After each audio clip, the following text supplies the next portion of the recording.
Siddaramaiah ಬಣಕ್ಕೆ DK Shivakumar ಗುನ್ನ ಕೊಟ್ರ, ನನ್ನನ್ನ ಅಷ್ಟು ಸುಲಭವಾಗಿ ಕಾರ್ನರ್ ಮಾಡೋದಕ್ಕೆ ಸಾಧ್ಯ ಇಲ್ಲ ಅನ್ನೋ ಸಂದೇಶವನ್ನು ಆಗ ಕೊಡ್ತಿದ್ದಾರೆ. ಪವರ್ ಶೇರು 1 ಪರ್ಸನ್ 1 ಪೋಸ್ಟ್ ವಾರ್ಗೆ ಡಿಕೆಶಿಯಿಂದ ಹೈಕಮಾಂಡ್ ಮಿಸೈಲ್ನ ಪ್ರಯೋಗ ಆಗಿದೆಯಾ? ಸಿಎಂ ಬಣದ ಆಪ್ತ ಸಚಿವರಿಂದ ಬ್ಯಾಟಿಂಗ್ ಹೆಚ್ಚಾಗ್ತಾ ಇದೆ. ನಿತ್ಯ ಡಿಕೆ ಶಿವಕುಮಾರನ್ನ ಟಾರ್ಗೆಟ್ ಮಾಡಿ ಒಂದೊಂದೇ ಅಸ್ತ್ರದ ಪ್ರಯೋಗ ಆಗ್ತಾ ಇದೆ. ಆದ್ರೆ ಏಕಾಂಗಿಯಾಗಿ ಡಿಕೆ ಶಿವಕುಮಾರ್ ರಿವರ್ಸ್ ಬ್ಯಾಟಿಂಗ್ ಅನ್ನು ಮಾಡ್ತಾ ಇದ್ದಾರೆ. ಬಣದ ಯಾರೊಬ್ಬರಿಂದಲೂ ಕೂಡ ನೋ ರಿಯಾಕ್ಷನ್ ಇಲ್ಲಿ ತನಕ. ಈ ನಡುವೆ ನನಗೆ ಯಾರು ಬೆಂಬಲ ಬೇಡ ಅನ್ನೋ ಸಂದೇಶವನ್ನ ಡಿಕೆ ಶಿವಕುಮಾರ್ ರವಾನಿಸಿದ್ರ. ಹೈಕಮಾಂಡ್ ಒಂದೇ ಸಾಕು ಎಂಬ ಮಾತಿನಲ್ಲಿ ಸಾವಿರ ಅರ್ಥಗಳು ಇದ್ದಾವೆ. ಹೈಕಮಾಂಡ್ನ ಕೃಪಾ ಕಟಾಕ್ಷ ಸಾಕು ಅನ್ನುವಂತಹ ವಿಚಾರ ಇದೆಯಲ್ಲ, ಅದು ಅನೇಕ ವಿಚಾರಗಳಿಗೆ ಕಾರಣ ಆಗ್ತಾ ಇದೆ. ಒಂದು, ನಾವಾಗಲೇ ಹೇಳ್ತಾ ಇದ್ದ ಹಾಗೆ ಹೈಕಮಾಂಡ್ನ ವಿಧೇಯ ವಿದ್ಯಾರ್ಥಿ ನಾನು ಅಂತ ತೋರಿಸುವಲ್ಲಿ ಪ್ರಮುಖವಾಗಿ ಅವಕಾಶ ಸಂದರ್ಭ ಸಿಕ್ಕಾಗ್ಲಿಲ್ಲ ಡಿಕೆ ಶಿವಕುಮಾರ್ ಪ್ರಯತ್ನ ಪಡ್ತಾನೆ ಇರ್ತಾರೆ. ಹೈಕಮಾಂಡ್ ಕಡೆಗೆ ಬೆರಳು ಮಾಡಿ ಏನೇ ವಿಚಾರಗಳಾದರೂ ಕೂಡ ತಿಂಗಳಲ್ಲಿ ಒಂದು 2-3 ಸಲ ಅಟ್ಲೀಸ್ಟ್ ಇಲ್ಲಾಗ್ತಾ ಇರುವಂತಹ ಆಕ್ಟಿವಿಟೀಸ್ಗೆ ಹಂಪ್ಸ್ ತರ್ತಾರೆ, ಸ್ಪೀಡ್ ಬ್ರೇಕರ್ನ ತರ್ತಾರೆ ಹೈಕಮಾಂಡ್ನ ಮೂಲಕ. ಈಗಲೂ ಅದೇ ಕಾನ್ಫಿಡೆನ್ಸ್ನಲ್ಲಿದ್ದಾರೆ. ಎಲ್ರಿಗೂ ಗೊತ್ತಿರುವಂತಹ ವಿಚಾರ, ಡಿ ಕೆ ಶಿವಕುಮಾರ್ ಸ್ಟ್ರೆಂತ್ ಏನು ಅಂತ ಕೇಳಿದ್ರೆ ಎಲ್ಲರೂ ಹೇಳೋದು ಹೈಕಮಾಂಡ್ ಅಂತಾನೆ. ಸೊ ಆ ಸ್ಟ್ರೆಂತ್ ಸಾಕು ನನಗೆ, ಉಳಿದವರ ಆಸರೆ ಅಗತ್ಯ ಇಲ್ಲ ಅನ್ನೋ ಮೆಸೇಜ್ ಕೊಟ್ಟಂಗೆ ಕಾಣಿಸ್ತಾ ಇದೆ. ಏನಿಲ್ಲ, ನನಗೆ ಯಾರು ತಲೆ ಕೆಡಿಸ್ಕೊಳಕ್ಕೆ ಹೋಗ್ಬೇಡಿ. ಯಾವ ರಾಜಕಾರಣ ತಿರುವು ಅವಶ್ಯಕತೆ ಇಲ್ಲ. ಜನ ಆಶೀರ್ವಾದ ಮಾಡಿದ್ದಾರೆ, ಜನ ನಮಗೊಂದು ಅವಕಾಶ ಕೊಟ್ಟಿದ್ದಾರೆ. 5 ವರ್ಷ ಮುಂದುವರಿಸ್ತೀವಿ. ಎಲ್ಲರ ಮಾತು ಗೌನ. ಪಕ್ಷ ಏನು ಹೇಳ್ತದೋ ಆ ರೀತಿ ಕೆಲಸ ಮಾಡಿಕೊಂಡು ನಾನು ಮುಖ್ಯಮಂತ್ರಿಗಳು ಹೋಗುವಂಥ ಕೆಲಸ ನಾವು ಮಾಡ್ಕೊಂಡು ಹೋಗ್ತೀವಿ. ಯಾರು ಬೇಡ, ನನಗೆ ಯಾರು ಒತ್ತಾಯ ಆಗೋದು ಬೇಡ, ನನಗೆ ಯಾರ ಬೆಂಬಲನೂ ಬೇಡ, ಯಾವ ಶಾಸಕರ ಬೆಂಬಲನೂ ನನಗೆ ಅವಶ್ಯಕತೆ ಇಲ್ಲ. ನಾನು ಉಂಟು, ಕಾಂಗ್ರೆಸ್ ಪಕ್ಷ ಉಂಟು. ಕಾಂಗ್ರೆಸ್ ಪಕ್ಷ ನಾಯಕರು ಏನು ಹೇಳ್ತಾರೆ ಆ ರೀತಿ ನಾನು ಕೆಲಸ ಮಾಡ್ಕೊಂಡು ಹೋಗ್ತೀನಿ. ನನಗೆ ಕಾರ್ಯಕರ್ತರು ಕೂಗೋದು ಬೇಡ, ಶಾಸಕರು ಕೂಗೋದು ಬೇಡ, ನನ್ನ ಬೆಂಬಲಕ್ಕೆ ಯಾರು ನಿಂತ್ಕೊಳ್ಳೋದು ಬೇಡ. ನನ್ನ ಡ್ಯೂಟಿ, ನನ್ನ ಕರ್ತವ್ಯ ಮಾಡ್ತೀನಿ. ಕರ್ಮಣ್ಯೇ ವಾಧಿಕಾರಸ್ತು ಮಾಫಲೇಸು ಕದಾಚನ. ಮಾಡೋ ಪ್ರಯತ್ನ ಎಲ್ಲ ಭಗವಂತನ ಮಾಡೋಣ, ಫಲ ಭಗವಂತ ಕೊಡ್ತಾರೆ. ಅದ್ರ ಮೇಲೆ ನಂಬಿಕೆ ಇರೋದು.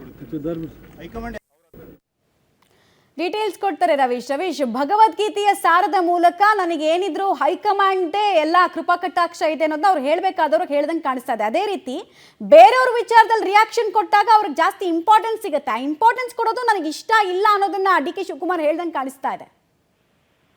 ಮಮತಾ, ಪ್ರಮುಖವಾಗಿ ಡಿ ಕೆ ಶಿವಕುಮಾರ್ ಅವರು 2-3 ಕಾರಣಗಳಿಗೋಸ್ಕರವಾಗಿ ಈ ರೀತಿ ಹೇಳಿಕೆಯನ್ನ ಕೊಟ್ಟು ಅದಕ್ಕೆ ಬ್ರೇಕ್ ಹಾಕುವಂತ ಪ್ರಯತ್ನವನ್ನ ಮಾಡಿರ್ಬೋದು. ಯಾಕೆಂದ್ರೆ ಸಿದ್ದರಾಮಯ್ಯ ಪರ ಎಲ್ಲ ಒಂದ್ ಕಡೆ ದಿನಕ್ಕೆ 3-4 ಸಚಿವರು 5-6 ಸಚಿವರು ಮಾತನಾಡೋದಕ್ಕೆ ಶುರು ಮಾಡ್ತಾ ಇದ್ದಾರೆ. ಜೊತೆಗೆ ಕೆಲ ಶಾಸಕರು ಕೂಡ ಅದಕ್ಕೆ ಇಂಬು ನೀಡುವಂತೆ ಕೆಲ ಹೇಳಿಕೆಗಳನ್ನ ಕೊಡ್ತಾ ಇದ್ದಾರೆ. ಆದ್ರೆ ಡಿಕೆಶಿ ಮತ್ತೆ ಅವರ ಬ್ರದರ್ ಬಿಟ್ರೆ ಬೇರೆ ಯಾರೊಬ್ರು ಕೂಡ ಒಂದ್ ರೀತಿಯಲ್ಲಿ ಬಹಿರಂಗವಾಗಿ ಸಮರ್ಥನೆಯನ್ನು ಕೂಡ ಮಾಡ್ಕೊಳ್ತಾ ಇಲ್ಲ, ಬ್ಯಾಟಿಂಗ್ ಅನ್ನು ಕೂಡ ಮಾಡ್ತಾ ಇಲ್ಲ. ಹಾಗಾಗಿ ಇದರ ಮುಜುಗರ ಅವ್ರಿಗೆ ಇರಬಹುದೇನೋ, ಅಥವಾ ಈ ಒಂದು ಏಕಾಂಗಿತನದಿಂದಾಗಿಯೇ ಡಿ ಕೆ ಶಿವಕುಮಾರ್ ಅವರು ಈ ರೀತಿ ಹೇಳಿಕೆ ಕೊಟ್ಟಿರಬಹುದೇನೋ ಅನ್ನೋದ್ರ ಬಗ್ಗೆ ಕೂಡ ಚರ್ಚೆ ಆಗ್ತಾ ಇದೆ. ಜೊತೆಗೆ ನೀವ್ ಹೇಳದಂತೆ ಎಲ್ಲ ಒಂದ್ ಕಡೆ ಮಾತಿಗೆ ಇಂಪಾರ್ಟೆನ್ಸ್ ಕೊಟ್ಟಂತ ಹೋದಂತಹ ಸಂದರ್ಭದಲ್ಲಿ ಅದು ಬೇರೆ ರೀತಿಯ ಟರ್ನ್ ನ ತೆಗೆದುಕೊಳ್ಬಹುದು. ಹಾಗಾಗಿ ನಾವೇ ಇದಕ್ಕೆ ಬ್ರೇಕ್ ಹಾಕಿದ್ರೆ ಅದು ಮುಂದಿನ ದಿನಗಳಲ್ಲಿ ಅದಕ್ಕೆ ಬೆಳೆಯೋದಕ್ಕೆ ಅವಕಾಶ ಸಿಗೋದಿಲ್ಲ ಅನ್ನೋ ಅರ್ಥದಲ್ಲೂ ಇರ್ಬೋದು. ಆ ಕಾರಣಗಳಿಗೋಸ್ಕರವಾಗಿ ಡಿಕೆಶಿ ಮಾತನ್ನು ಹೇಳಿರ್ಬೋದು. ಇನ್ನೊಂದು, ಹೈಕಮಾಂಡ್ ಅಂದ್ರೆ ಎಲ್ಲವನ್ನೂ ಕೂಡ ಹೈಕಮಾಂಡ್ ಗಮನಿಸ್ತಾ ಇದೆ. ನನಗೇನು ಹೈಕಮಾಂಡ್ ಕೊಟ್ಟು ಮಾತಿದೆ ಅದನ್ನ ಉಳಿಸ್ಕೊಳ್ಳುತ್ತೆ ಅನ್ನೋ ಒಂದು ವಿಶ್ವಾಸವನ್ನು ಕೂಡ ವ್ಯಕ್ತಪಡಿಸಿ ಅವರು ಈ ರೀತಿಯ ಹೇಳಿಕೆಯನ್ನು ಕೊಟ್ಟಿರ್ಬೋದು. ಆ ಕಾರಣಕ್ಕೋಸ್ಕರವಾಗಿಯೇ ನನಗೆ ಯಾರ ಬೆಂಬಲವೂ ಬೇಡ, ಯಾರು ಕೂಡ ನನ್ನ ಪರ ಕೂಗೋದು ಬೇಡ, ಪಕ್ಷ ಹೈಕಮಾಂಡ್ ಎಲ್ಲವೂ ಕೂಡ ತೀರ್ಮಾನಿಸುತ್ತೆ ಅನ್ನೋ ಒಂದು ಸಂದೇಶ ಏನಿದೆ, ಈ ನಿಜಕ್ಕೂ ಕೂಡ ಪಕ್ಷದೊಳಗಿನ ವಿರೋಧಿಗಳಿಗೆ ಒಂದ್ ರೀತಿಯಲ್ಲಿ ಬೇರೆ ರೀತಿಯ ತಂತ್ರಗಳನ್ನ ಬುಡಮೇಲು ಮಾಡುವಂತದ್ದು ಕೂಡ ಪ್ಲಾನ್ ಮಾಡ್ಕೊಂಡೆ ಡಿ ಕೆ ಶಿವಕುಮಾರ್ ಹೇಳಿಕೆಯನ್ನ ಕೊಟ್ಟಿರಬಹುದು ಅಂತ ಕಾಂಗ್ರೆಸ್ನ ಒಳಗಡೆ ಚರ್ಚೆ ಆಗ್ತಾ ಇದೆ. ಹಾಗಾಗಿ ಮುಂದಿನ ದಿನಗಳಲ್ಲಿ ಇದು ಯಾವುದೇ ರೀತಿ ಟರ್ನ್ ತೆಗೆದುಕೊಳ್ಳುತ್ತೆ, ಕಾದ್ ನೋಡ್ಬೇಕು ಮಮತಾ. ಧನ್ಯವಾದ ರವೀಶ್ ತಮ್ಮ ಮಾಹಿತಿಗಾಗಿ.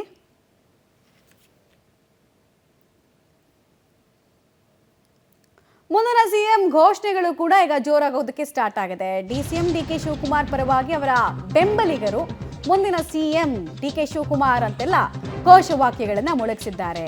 ಶೃಂಗೇರಿಯಲ್ಲಿ ಡಿಕೆಶಿ ಪರ ಮುಂದಿನ ಸಿಎಂನ ಕೂಗು, ಇದೇ ವಿವಾದಗಳೆಲ್ಲ ಇನ್ನೂ ಬಿಸಿಯಾಗಿರ್ಬೇಕಾದ್ರೇನೆ ಸ್ಟಾರ್ಟ್ ಆಗಿದೆ. ಶೃಂಗೇರಿಗೆ ಆಗಮಿಸಿದ ಡಿ ಕೆ ಶಿವಕುಮಾರ್ ಪರವಾಗಿ ಘೋಷವಾಕ್ಯ ಅವರ ಬೆಂಬಲಿಗರಿಂದ, ಸಪೋರ್ಟರ್ಸ್ ಇಂದ ನೆಕ್ಸ್ಟ್ ಸಿಎಂ ಡಿ ಕೆ ಶಿವಕುಮಾರೇ ಅಂತ ಕಾಂಗ್ರೆಸ್ ಕಾರ್ಯಕರ್ತರು ಅರ್ಥಾತ್ ಡಿ ಕೆ ಶಿವಕುಮಾರ್ ಬೆಂಬಲಿಗರು ಕೂಗಿದ್ದಾರೆ.